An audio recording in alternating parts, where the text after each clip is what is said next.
Az orvostudomány jövője nem a beavatkozás, hanem a koherencia. Elindul az Attobot protokoll. Attoskála számára tervezve aktiválva van. A Liquid Skim felold és több ezer mikroegységet juttat a keringésbe. A nanograviton modulok irányításával a botok klinikai pontossággal mozognak, miközben folyamatosan feltérképezik a Noir koherencia alapvonalát. A cél az időbeli disszonancia azonosítása és korrigálása. Az Atto-Noir érzékelők aktiválódnak, a dekoherencia megerősítést nyert. A sejt időfázisa kritikus instabilitást mutat. Az elsődleges válasz elindul. Az attobotok célzott molekuláris energiát szállítanak, de az instabilitás mélyebbre terjed ki.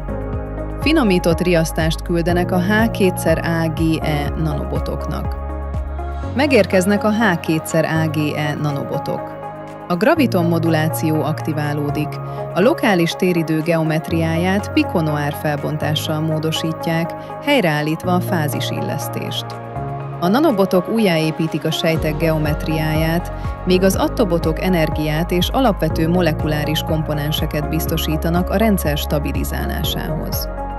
A koherencia helyreállt, a küldetés teljesítve, a visszahívási protokoll aktiválva. Ez a betegség, mint állandó állapot vége. Ez az önszabályozó egészség megjelenése. Ez az időbeli szuverenitás. Egy új korszak kezdődik most. A hosszú élettartam látogasson el hozzánk. holoharmonic.com